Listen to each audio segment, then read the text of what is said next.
कुंदनपुर गांव में रमेश अपनी पत्नी सुषमा और 20 साल के बेटे रोहन के साथ एक छोटे से घर में रहता था। रमेश बेहद ईमानदार और मेहनती इंसान था।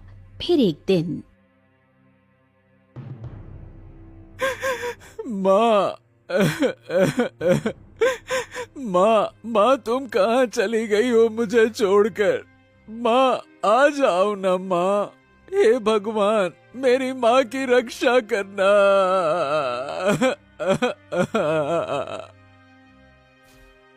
तभी रमेश दौड़ते हुए आता है और कहता है,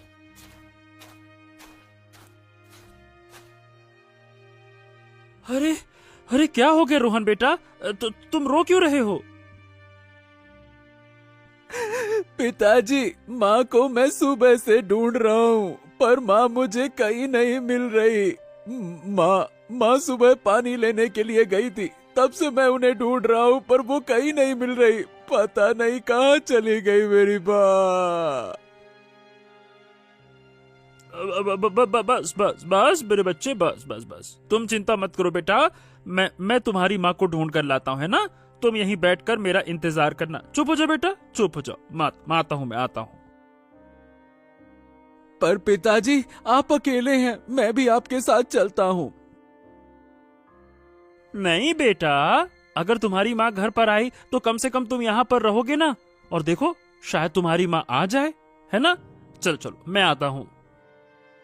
इतना कहकर रमेश ढूंढने के लिए निकल पड़ता है और 2 दिन बीत जाते हैं पर रमेश भी वापस नहीं आता। तब रोहन परेशान हो जाता है।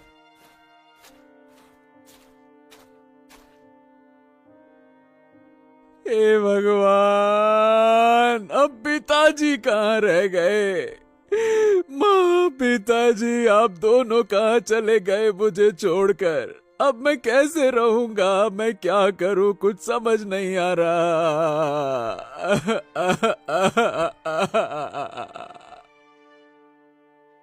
रोहन फूट फूट कर रोने लगता है। तभी रोहन का चाचा वहां आता है।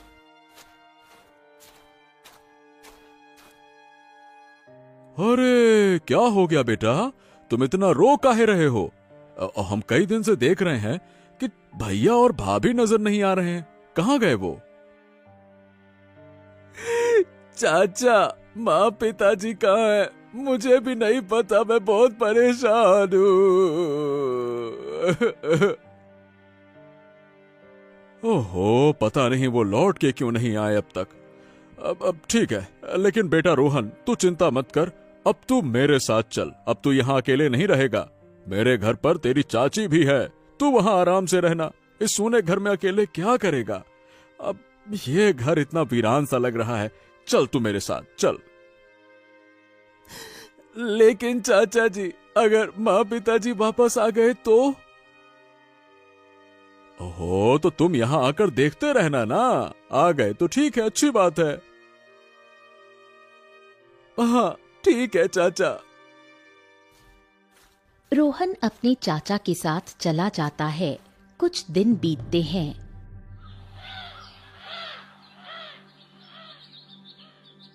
बेटा तू चिंता मत कर, कभी ना कभी वो जरूर मिलेंगे। तू मजबूत बन, उन्हें ढूंढने की उम्मीद मत छोड़ना। बता बेटा कुछ खाना है क्या? तू बहुत कमजोर दिख रहा है, कुछ खा ले। नहीं चाची मेरा मन नहीं है, मुझे कुछ नहीं खाना। मैं थोड़ी देर बाहर टहलने जा रहा हूँ, शायद थोड़ी हवा लगे तो मन हल्का हो जाए। ठीक है बेटा, लेकिन ज्यादा दूर मत जाना और शाम होने से पहले वापस जरूर लौट आना। रोहन बाहर निकल जाता है।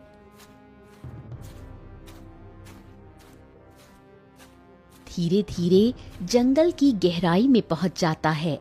तभी झाड़ियों के पीछे से एक अजीब सा कुत्ता उसके सामने आ खड़ा होता है। रोहन मैं जानता हूँ कि तुम अपनी माँ को ढूंढ रहे हो। मैं जानता हूँ कि वो कहाँ हैं, और मैं ये भी जानता हूँ कि उन पर क्या बीती है। अरे तुम हो कौन और मेरी माँ के बारे में कैसे जानते हो कि क्या हुआ है मेरी माँ को? वो कहाँ हैं? क्या क्या सही सही बताओ, क्या क्या क्या वो अभी जिंदा हैं? मुझे बताओ मेरी माँ कहाँ है? मुझे बहुत याद आती है। मैं उनके बिना नहीं रह सकता। बताओ मुझे। हाँ हाँ, अगर तुम सच में जानना चाहते हो और अगर तुम अपनी माँ तक पहुँचना चाहते हो तो तुम्हें मेरे साथ पाताल लोक चलना होगा। वहीं छुपा है तुम्हारी माँ का रहस्य, वहीं दफन है उसका सच। नहीं नहीं नहीं नहीं नहीं, पाताल लोक कोई नहीं जाता। जो गया है वो कभी लौट कर नहीं आया। सब कहते हैं जो पाताल लोक की गहराइयों में चला गया वो वहीं रह जाता है, उसकी सांसें भी लौटती नहीं हैं। वैसे मैं वहां कैसे जा सकता हूं? मैं तो बस अपनी माँ को वापस पाना चाहता हूं। मैं मरना वरना नहीं चाहता। हो रोहन, तुम्हारी माँ को तुम्हारी जरूरत है, वो अभी जिंदा हैं। लेकिन बेचारी बहुत कष्ट में है, वो तुम्हें पुकार रही हैं। उसके दिल की हर धड़कन तुम्हें ढूंढ रही है। अगर तुम नहीं गए तो वो हमेशा के लिए खो जाएंगी। बताओ, क्या तुम उसे ऐसे अकेले छोड़ सकते हो? क्या उसकी पुकार को अनसुना कर सकते हो? बताओ। हो ऐसा? तो ठीक है।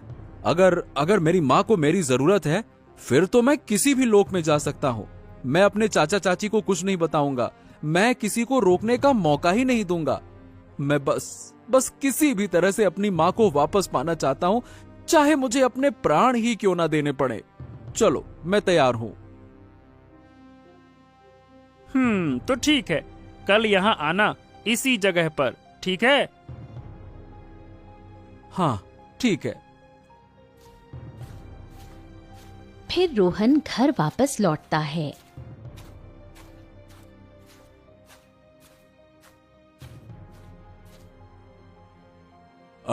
बेटा रोहन आ गए। अरे भाई कहाँ थे? बहुत टाइम लग गया। और तुम्हारा चेहरा भी अजीब लग रहा है, जैसे तुम परेशान हो। ये बताओ सब ठीक तो है ना बेटा? हाँ चाचा जी, सब ठीक है। बस यूं ही थोड़ा मन खराब था कुछ बातों को लेकर, इसीलिए थोड़ा लेट हो गया। अच्छा ठीक है बेटा, चलो अब जाओ, आराम करो, है ना? जाओ जाओ। रोहन चुपचाप अपने कमरे में चला जाता है।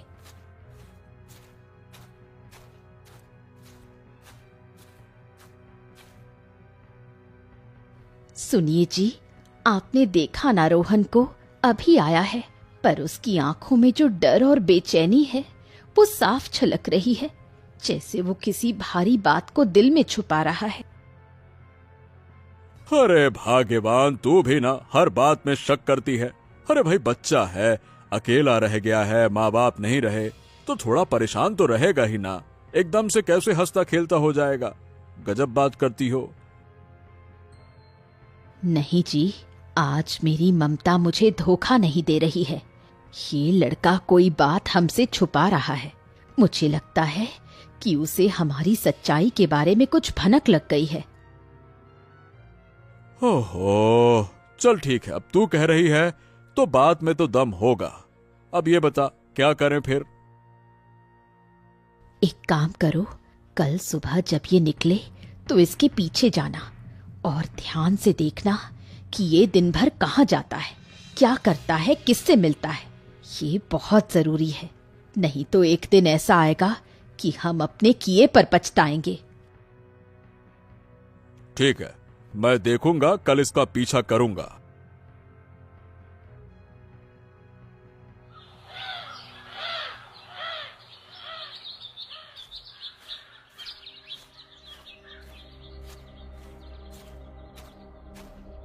अगली सुबह बिना किसी को बताए रोहन पाताल लोक की ओर निकल पड़ता है। तभी उसे वो कुत्ता मिलता है। ओ, तो तुम आ गए रोहन, मुझे लगा नहीं था कि तुम आओगे। मैं अपने माता पिताजी से मिलने के लिए पाताल लोक क्या स्वर्ग लोक भी जाना हो तो मैं जाऊंगा। वाह, बहुत अच्छे रोहन। अच्छा, पाताल लोक जाने से पहले तुम्हें एक प्रश्न का उत्तर देना होगा, तभी पाताल लोक का द्वार खुलेगा। हाँ ठीक है, पूछो। मैं हर उस सवाल का जवाब दूंगा जो मुझे मेरे पिताजी तक पहुंचा दे। पूछो। ठीक है, तो बताओ, अगर तुम्हें अपने सामने दो रास्ते दिखें, एक ऐसा जो तुम्हें आराम और खुशी देगा लेकिन तुम्हारे माँ पिताजी हमेशा के लिए खो जाएंगे, और दूसरा रास्ता ऐसा जो कांटों से भरा है, दुख तकलीफ और दर्द से गुजरेगा, लेकिन उसमें तुम्हारे माँ पिताजी तुम्हारे सामने होंगे, तो बताओ तुम कौन सा रास्ता चुनोगे? अगर वो रास्ता कांटों से भरा है, अगर उसमें मेरी हर एक सांस जलती हुई लगेगी, अगर हर कदम मेरे पैरों को लहूलुहान कर देगा, फिर भी अगर उस रास्ते के आखिरी छोर पर मेरी मां मेरा हाथ थामे खड़ी होंगी और पिताजी की आवाज मुझे पुकारेगी, तो मैं बिना एक पल गवाए उसी रास्ते पर चलूंगा, क्योंकि बिना उनके मैं अधूरा हूं और अधूरे जीवन से बड़ा कोई कांटा नहीं होता। कुत्ता मुस्कुराता है और तभी धरती की जमीन पर एक चमकती हुई रेखा रोहन के सामने बनती है और गहराई में उतरती है।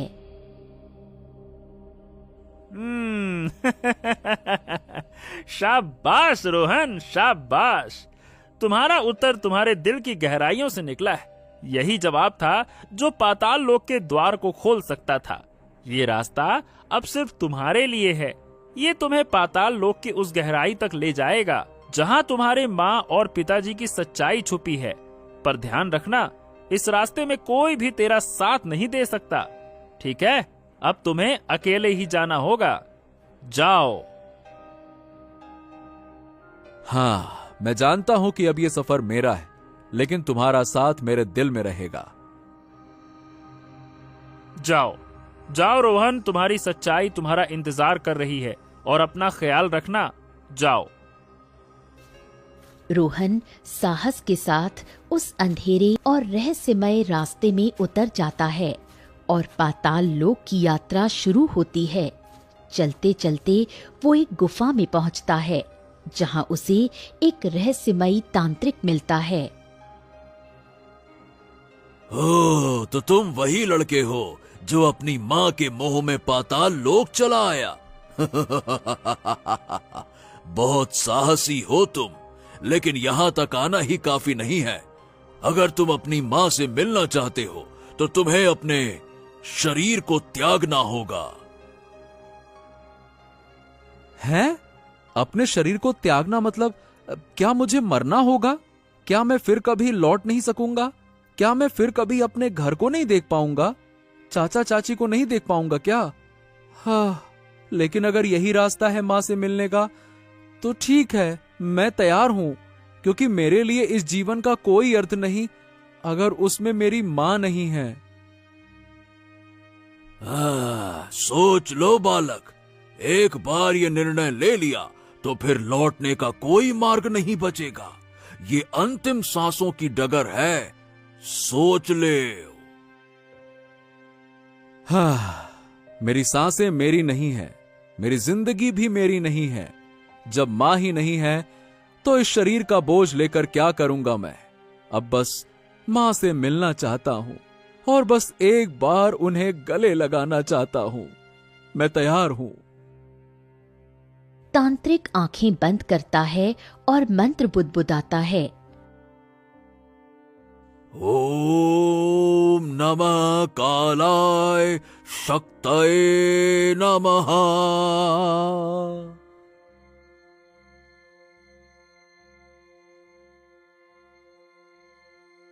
रोहन की सांसें धीमी पड़ने लगती हैं। उसका शरीर बर्फ की तरह ठंडा हो जाता है। तभी वही कुत्ता वहां आता है। ओ, तो आखिर तू आ ही गया। मैं जानता था कि तू आएगा ही।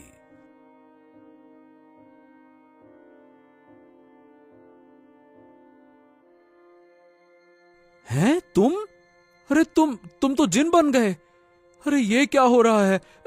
मेरी तो कुछ समझ में नहीं आ रहा।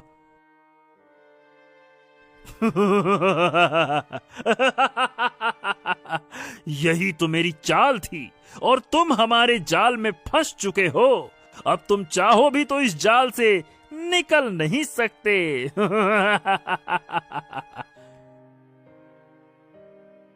नहीं नहीं नहीं नहीं नहीं नहीं, ये सच नहीं हो सकता।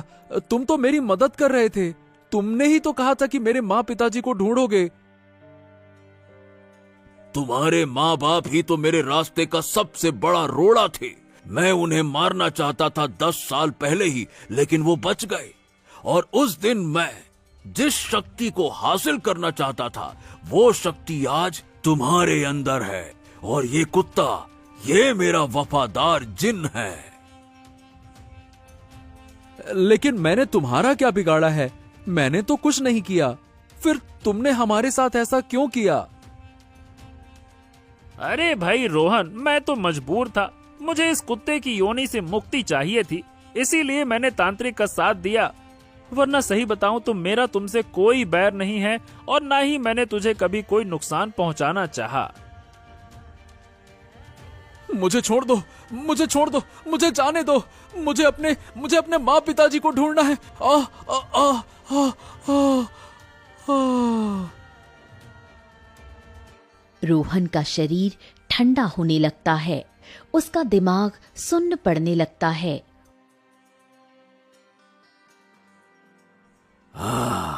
अब समय आ गया है कि तुम अपनी बलि दो और मुक्त हो जाओ। अब बस बहुत हो गया, अपना वादा पूरा चाहिए। मैंने तुम्हारी मदद की थी, अब तुम मुझे इस कुत्ते के शरीर से मुक्त करो। मैंने तुमसे झूठ बोला था। मैं तुम्हें कभी मुक्त नहीं करूंगा, क्योंकि अगर मैं अपनी शक्ति तुम पर खर्च कर दूंगा तो मैं शक्तिशाली नहीं बन पाऊंगा। तुम अब हमेशा कुत्ते की योनि में रहोगे। अरे तुमने मुझे धोखा दिया, तुम मेरे साथ छल कर रहे हो। ये गलत है, तुम्हें इसकी भारी कीमत चुकानी पड़ेगी। चला जा यहां से, वरना तेरी भी बलि चढ़ा दूंगा। बड़ा आया मेरी कीमत चुकाने वाला। जा यहां से। कुत्ता गुस्से से भरा वहां से चला जाता है।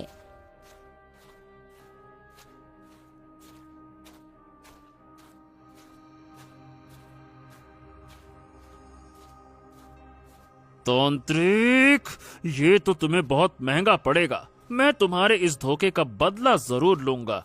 हाँ,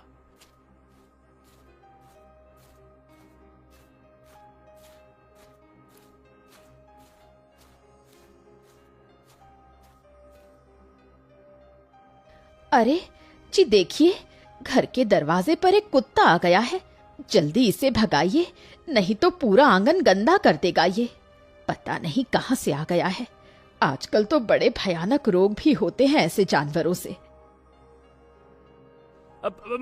मैं कोई साधारण कुत्ता नहीं हूँ, मुझे भगाइए मत, मेरी बात सुनिए। हे भगवान, ये क्या हो रहा है? ये कुत्ता बोल रहा है।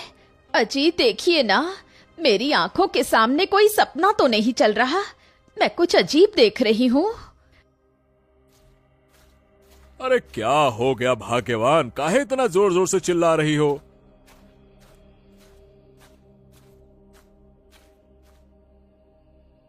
जी यहाँ कोई कुत्ता बोल रहा है।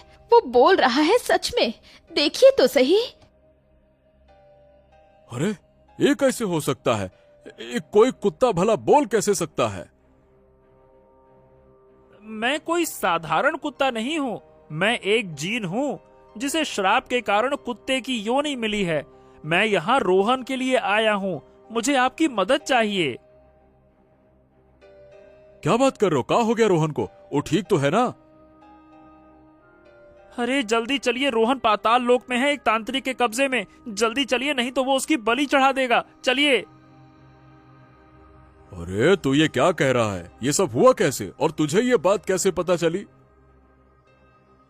देखिए, मुझे माफ कर दीजिए।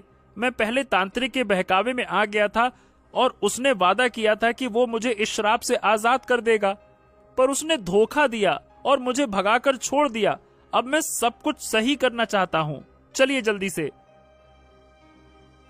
ठीक है ठीक है, मुझे बताने के लिए धन्यवाद। अब मुझे वहां ले चलो। चलो। हाँ हाँ, आइए मेरे पीछे चलिए।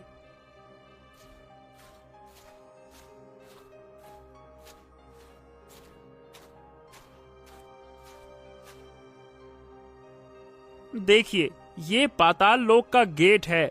ये सिर्फ जिन के लिए खुलता है, लेकिन अगर कोई इंसान इसमें प्रवेश करना चाहता है तो उसे एक पहेली का उत्तर देना होगा।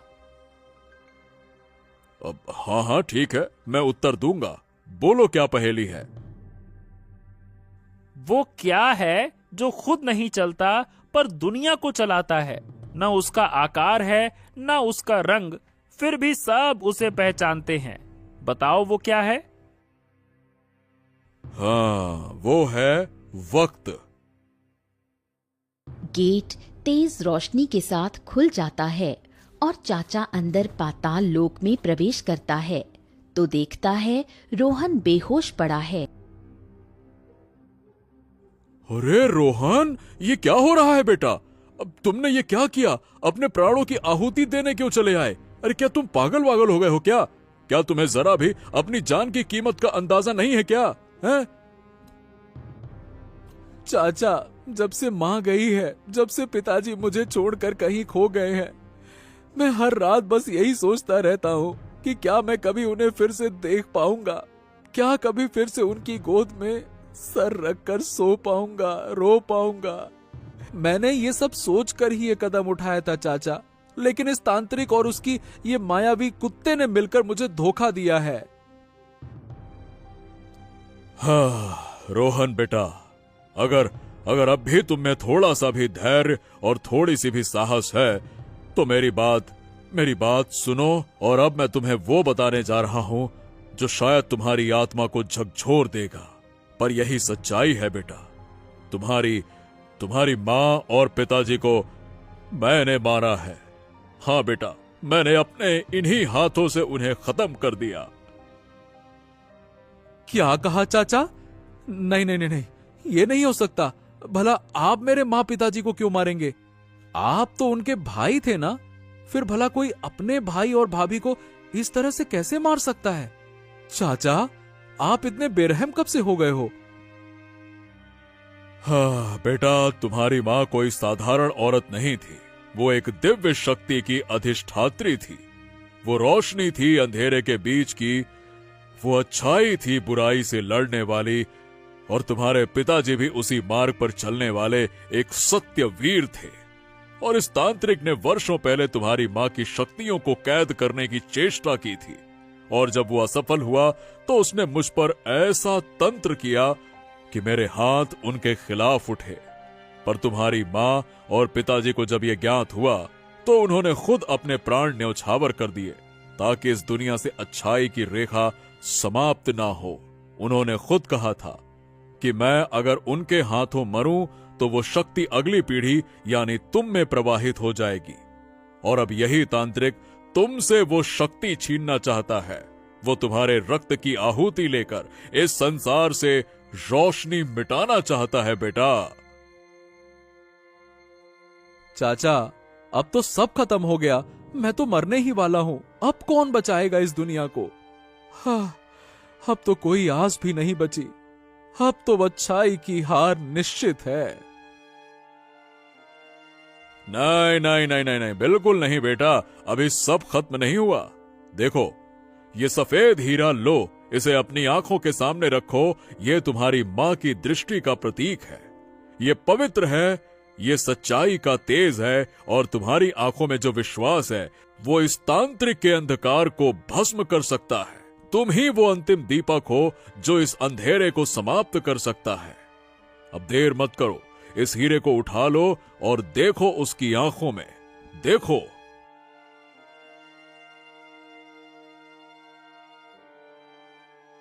जैसे ही रोहन हीरे को अपनी आंखों के सामने लाता है, एक तेज रोशनी फूटती है और तांत्रिक चीखता हुआ धरती पर गिर पड़ता है। अरे अरे अरे ये क्या हो रहा है? अरे तुम कौन हो? और मेरा शरीर क्यों जल रहा है? नहीं नहीं नहीं नहीं, मेरा अंत नहीं हो सकता। आ, आ, आ, आ!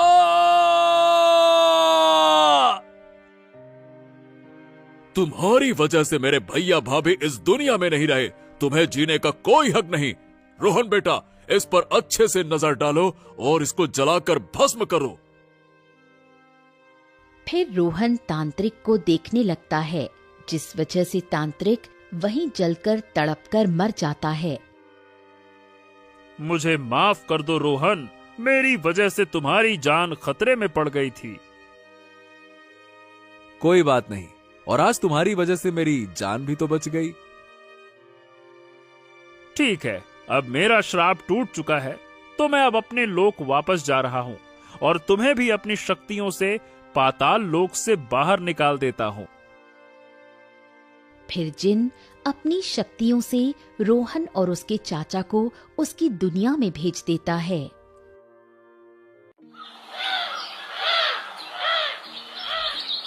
एक गांव में लोटूचंद नाम का एक सेठ रहता था, जो बहुत ही लालची था। किसानों को बहला फुसलाकर ठेके पर खेत में काम करवाता था और बाद में उनके सामने शर्त रखकर उनका हक मार लेता था। देखो राघव, ये गरीब किसान भी बड़े मूर्ख होते हैं। अरे जानवरों की तरह दिन रात मेहनत करते हैं और बदले में 2 वक्त की रोटी के लिए तरसते हैं। और मुझे देखो, मुझ जैसे मालिक बस बैठे बैठे हुक्म चलाता है और सारी फसल मेरे गोदामों में भर जाती है। सही कहते हैं सेठ जी, पूरा गांव तो आप ही की मुट्ठी में है। अरे इनकी मेहनत का फायदा उठाना आपसे बेहतर और कोई नहीं जानता। अरे पूरे गांव पर तो आप ही का राज है। अरे आपकी मर्जी के बिना एक पत्ता भी नहीं हिलता यहाँ। हाँ, राजा तो मैं हूँ ही। और इन बेवकूफ किसानों को मैं ऐसी ऐसी शर्तों पर अपनी जमीन उधार देता हूँ कि मेहनत ये करते हैं और फसल मैं हड़प लेता हूँ। आखिर इन सालों की औकात ही क्या है मेरे सामने, हैं? सेठ ये बातें कर ही रहा होता है कि तभी उसके पास महेश नाम का एक गरीब किसान आता है, जो बहुत दुखी और परेशान होता है। सेठ जी, सेठ जी, सेठ जी, मैंने सुना है कि आप किसानों को अपनी जमीन ठेके पर देते हैं। हाँ भाई, तुमने बिल्कुल ठीक सुना है। भाई हम अपनी जमीन ठेके पर तो देते हैं। बताओ तुम्हारी क्या समस्या है? ठीक है सेठ जी, तो मैं भी आपकी जमीन पर खेती करना चाहता हूँ। मुझे भी 1 साल के लिए आप अपनी जमीन ठेके पर दे दीजिए। मेरा नाम महेश है और मैं पास के गांव काशीपुर में रहता हूँ। ठीक है भैया महेश, मैं तुम्हें अपनी जमीन ठेके पर तो दे दूंगा, पर उसके लिए मेरी कुछ शर्तें भी तो सुन लो भैया। हाँ, ठीक है सेठ जी, बताइए क्या शर्त है। तो भैया शर्त यह है कि तुम्हें मेरी जमीन पर तो काम करना ही होगा और 1 साल के बाद उस जमीन पर जो भी फसल होगी उस फसल का आधा हिस्सा तुम्हारा होगा और आधा हिस्सा मेरा होगा। हाँ, ठीक है सेठ जी, मुझे आपकी शर्त मंजूर है। आप बस मुझे ठेके पर जमीन दे दीजिए। सेठ से जमीनी कागजी कार्रवाई करने के बाद बिरजू वहां से चला जाता है और अगले दिन खेती करने के लिए उस खेत में पहुंच जाता है। हाँ, चलो, सेठ जी से जमीन तो मिल गई। अब इसमें खेती करता हूँ। उम्मीद है कि इस साल फसल अच्छी होगी। मुझे बहुत मेहनत करनी होगी, तभी मेरे हिस्से में कुछ बच पाएगा। महेश दिन रात कड़ी मेहनत करता है और फसल उगाता है। कुछ महीनों बाद फसल उगकर तैयार हो जाती है। महेश अब अपनी उस फसल की कटाई भी शुरू कर देता है। हाँ, चलो भाई, इस साल तो फसल बहुत ही अच्छी हुई है। अगर आधी फसल सेठ भी ले जाएगा तो भी मेरे हिस्से कुछ ना कुछ तो आएगा ही आएगा। हाँ, कुछ नहीं से कुछ तो बहुत बेहतर है ये। महेश की उगाई हुई फसल की खबर सेठ लोटू चंद के कानों तक पहुंचती है।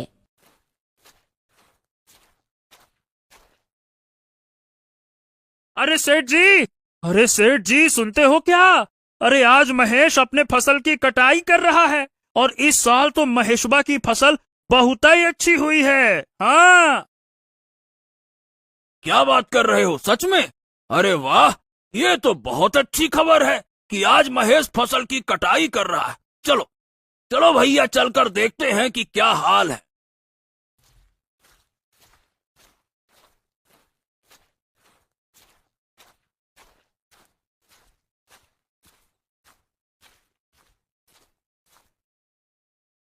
अरे महेश, ए भैया, फसल तैयार हो गई क्या?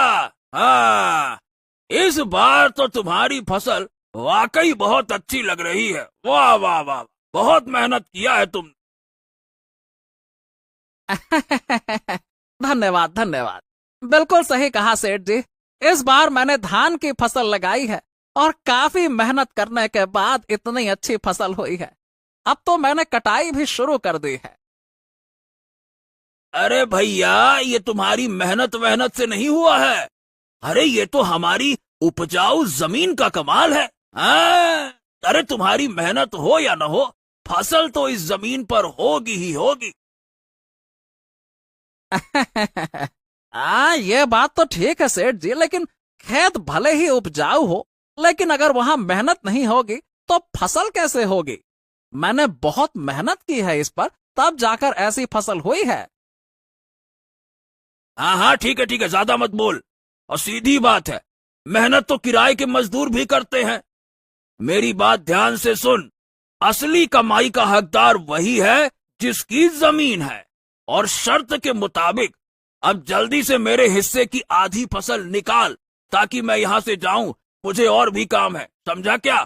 चल।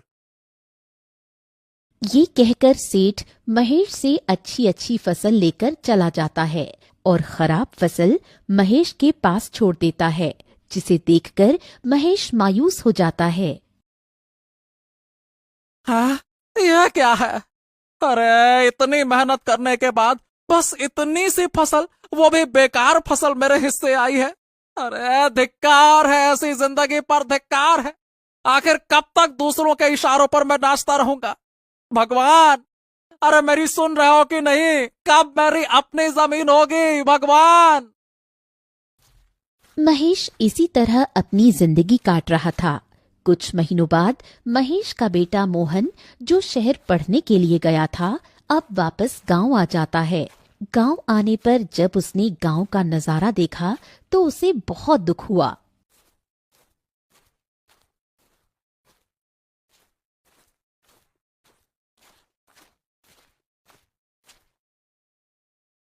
पिताजी, हमारे गांव का ये हाल क्यों है?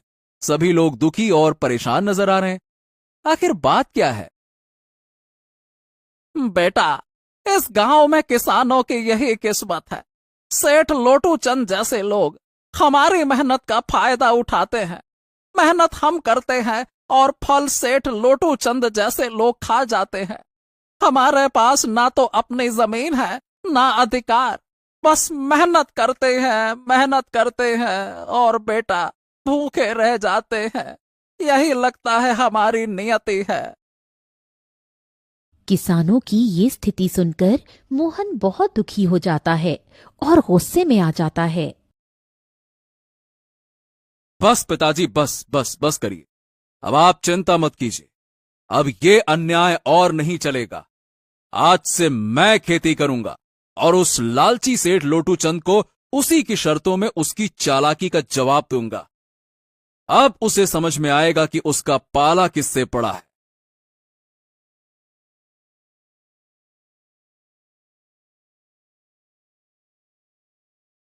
अगले ही दिन मोहन सेठ लोटू चंद के घर पहुंच जाता है। हाँ भैया, कहो मोहन, क्या बात है? सेठ जी राम राम। पिताजी की जगह इस बार मैं खेती करूंगा। मुझे ठेके पर कुछ जमीन चाहिए। हैं? क्या बात है, क्या बात है? अब तुम खेती करोगे? वाह!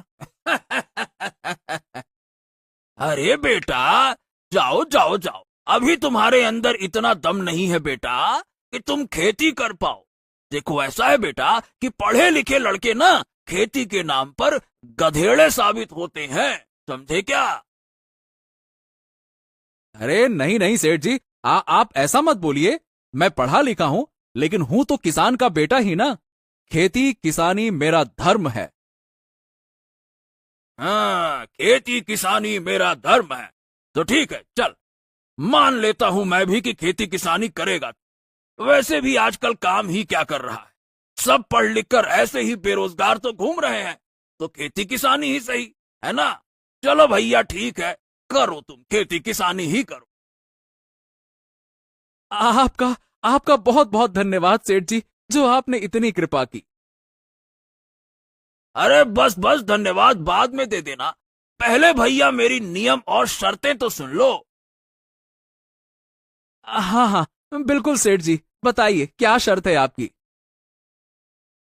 ये तो बच्चा है, इसे कुछ ऐसी शर्त बताता हूं जिससे कि इसकी सारी फसल मेरी हो जाएगी। वैसे भी इसका पिता महेश हर साल धान की फसल लगाता है, तो ये बेवकूफ भी धान ही लगाएगा। हाँ अच्छा ठीक है, तो मोहन सुनो, तुम जो भी फसल लगाओगे उसका आधा मैं रखूंगा और आधा तुम रखोगे, लेकिन ऊपर का हिस्सा मैं रखूंगा और नीचे का हिस्सा तुम्हारा होगा, समझ गए? मैं फिर से दोहरा देता हूं, ऊपर का हिस्सा मैं रखूंगा और नीचे का हिस्सा तुम्हारा होगा। अगर मेरी ये शर्त मंजूर है तो बोलो भैया। हाँ हाँ ठीक है सेठ जी, मुझे आपकी शर्त मंजूर है, ऐसा ही होगा। मैं भी फिर से दोहरा देता हूं, ऊपर की फसल आपकी होगी, नीचे की फसल मेरी होगी। जैसा आपने कहा वैसा ही होगा।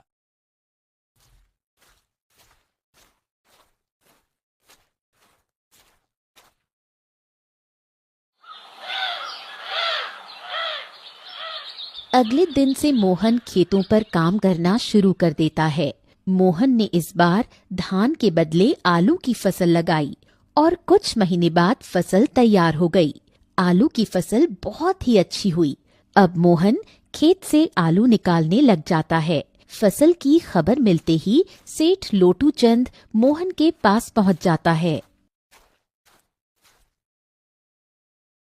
अरे भैया मोहन, तुम्हें शर्त याद है ना? आधा मेरा आधा तुम्हारा और ऊपर का मेरा नीचे का तुम्हारा, याद है ना? हाँ हाँ सेठ जी, मुझे सब कुछ याद है। आधा आपका और आधा मेरा। और आपने कहा था ना कि नीचे का हिस्सा मेरा होगा, ऊपर का हिस्सा आपका होगा, तो आप ऊपर का हिस्सा ले सकते हैं। अरे अरे अरे अरे सेठ जी, इसने तो चालाकी मार दी। ये धान की फसल नहीं, ये तो ससुरा आलू की फसल है। अरे ये क्या है? ए, इस बार तुमने आलू लगाया है? हाँ सेठ जी, पिताजी इतने सालों से धान की ही फसल लगा रहे थे, तो मैंने सोचा कि इस बार आलू की फसल लगा लेता हूं। अरे तो मैं क्या करूंगा इस घास फूस को लेकर, जबकि सारे के सारे आलू तो तुम ले रहे हो, ऊपर तो घास फूस ही है ना, हैं? अब देखिए सेठ जी, शर्त आपकी थी, आपने ही शर्त लगाई थी और आप ही अब शर्त को मानने के लिए तैयार नहीं है। मैं तो कुछ नहीं जानता, आप अपना ऊपर का हिस्सा ले जाइए बस। इस तरह मोहन ने चालाकी दिखाते हुए लालची सेठ को मुंह तोड़ जवाब दिया और सभी आलू लेकर घर आ गया और घास फूस उस सेठ के हिस्से छोड़ आया। अरे मालिक, पूरे गांव में आज तक आपके सामने किसी ने चालाकी दिखाने की हिम्मत नहीं की, और ये मोहन का बच्चा आपको इतनी आसानी से बेवकूफ। हाँ, राम राम राम राम, कहो लड़के, इस बार क्या चाहिए तुझे? वही सेठ जी, आपकी जमीन ठेके पर चाहिए, खेती करनी है। हाँ हाँ ठीक है ठीक है, लेकिन मेरी इस बार की शर्त भी सुन ले लड़के। इस बार तेरी कोई चालाकी नहीं चलेगी। इस बार फसल के नीचे का हिस्सा मैं लूंगा और ऊपर का हिस्सा तेरा होगा। साफ साफ सुन लेना, नीचे का मेरा, ऊपर का तेरा। बोल, ये शर्त मंजूर हो तो आगे बात करें, नहीं तो भैया राम राम।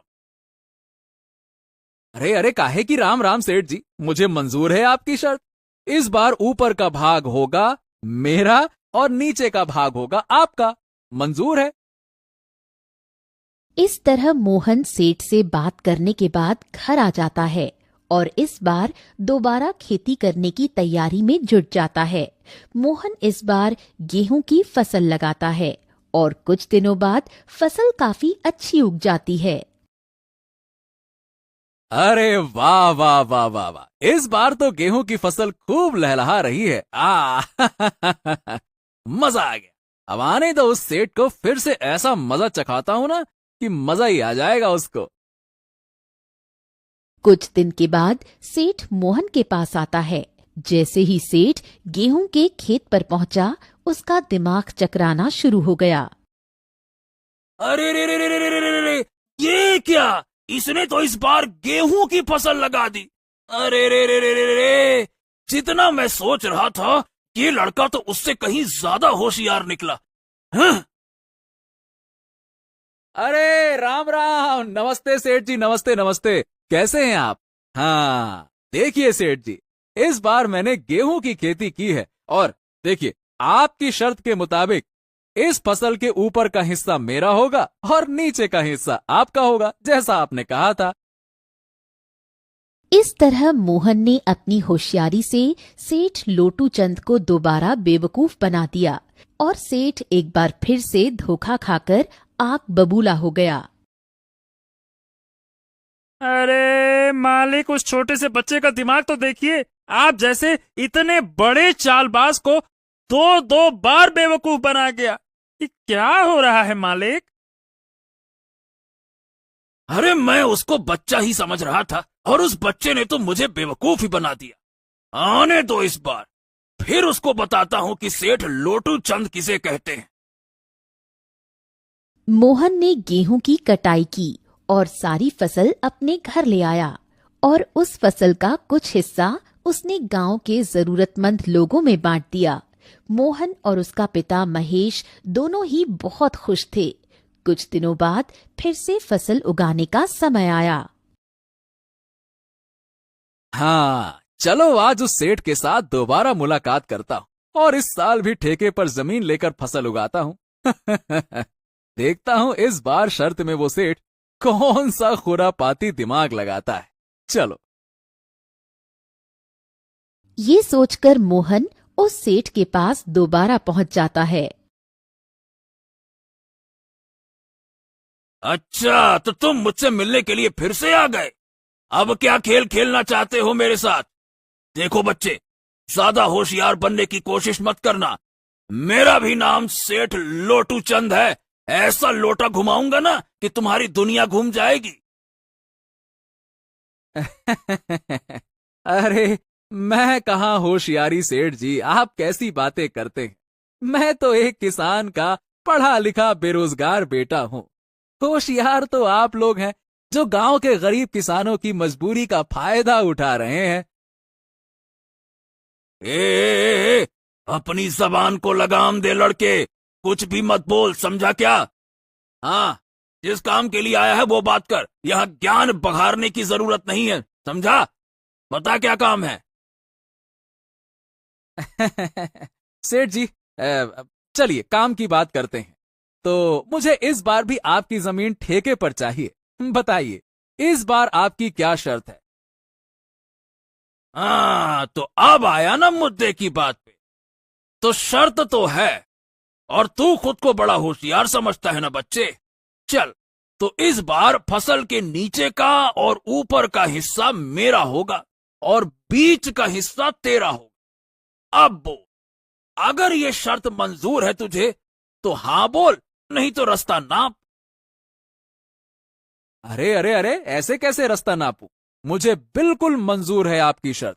जैसा आप कहें, मैं खेती करने के लिए तैयार हूं। ऊपर का नीचे का आपका, बीच का मेरा। मंजूर है। और अब राम राम सेठ जी, मुझे फसल उगाने की तैयारी करनी है। जाता हूं। राम राम। लालची सेठ की बातें मानकर मोहन घर चला आता है। वो फिर से फसल की तैयारी में लग जाता है और इस बार वो गन्ने की फसल लगाता है। हाँ, इस बार बेटा खेत में कौन से फसल लगाएगा? अरे इस बार तो सेठ ने बहुत ही खतरनाक शर्त लगाई है।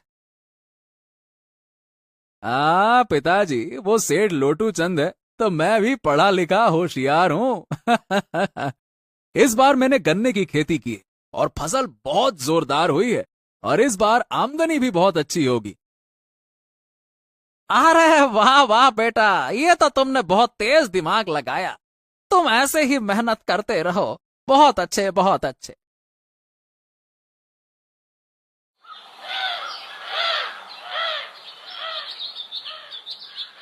कुछ दिनों बाद लालची सेठ और राघव दोनों दोबारा मोहन के पास आने लगे। अरे सेठ जी, इस बार तो मोहन का दिमाग ही चकरा जाएगा। इस बार तो आपने बहुत ही बढ़िया शर्त रखी है। ऊपर का भी आपका, नीचे का भी आपका। अब उसके पास क्या बचा? ठन ठन गोपाल ठेंगा।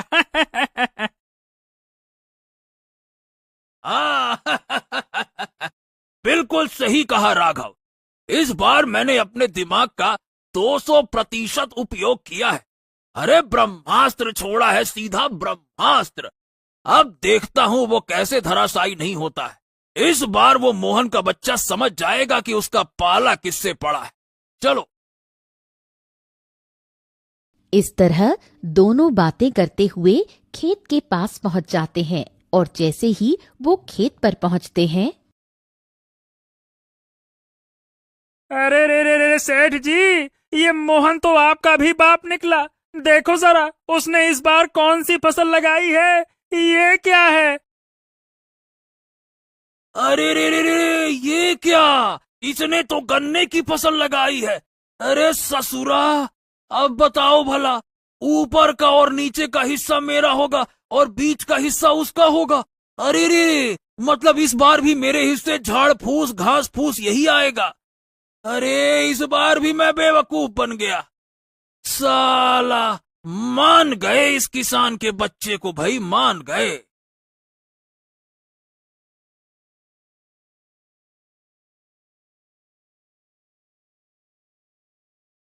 आइए आइए आइए सेठ जी, आइए आइए। राम राम राम राम। क्या हाल चाल है आपके और क्या बातचीत चल रही दोनों में? जरा मुझे भी बताइए। अच्छा, क्या बातचीत चल रही है? एक तो चोरी, ऊपर से सीना जोरी। अरे तुमने मुझे इस बार भी बेवकूफ बना दिया, समझे? अरे अरे अरे, मैं भला आपको क्या बेवकूफ बनाऊंगा सेठ जी? आप तो दुनिया को बेवकूफ बनाते हो। देखो सेठ जी, इस बार मैंने गन्ने की फसल उगाई है और आपकी शर्त के मुताबिक इस फसल के ऊपर और नीचे का हिस्सा आप ले जाओगे और बीच का मैं ले जाऊंगा। जैसी शर्त वैसा काम। अबे ओ किसान के बच्चे, सेठ जी को ज्यादा होशियारी दिखाने की कोशिश मत करना। बेईमानी और धोखाधड़ी में वो सबके बाप है, बाप। ये खेत भी हमारा और ये फसल भी हमारी है। अब बोल। ए बस कर राघव, बस कर, बस बस। हाँ, मैं समझ गया। चिल्लाने की कोई आवश्यकता नहीं है अब। ये शायद हमारी ही करनी का फल है। मैंने भोले भाले इन किसानों को बहुत ठगा है। आज पहली बार हमसे किसी ने पंगा लिया और इस लड़के ने मेरी आंखें खोल दी। मैं समझ चुका हूं और मेरा हृदय भी परिवर्तित हो गया है। अब मैं किसी किसान को बिल्कुल परेशान नहीं करूंगा। सबकी मेहनत का बराबर पैसा दूंगा और जितने भी किसान की जमीन मेरे पास गिरवी है, मैं सबको वापस कर दूंगा। बस। हाँ, ये हुई ना बात सेठ जी। ये तो आपने कही पते की बात। देखिए सेठ जी, एक किसान दिन रात मेहनत करता है अपने लिए और अपने परिवार के लिए, और किसके लिए करेगा ये सब कुछ?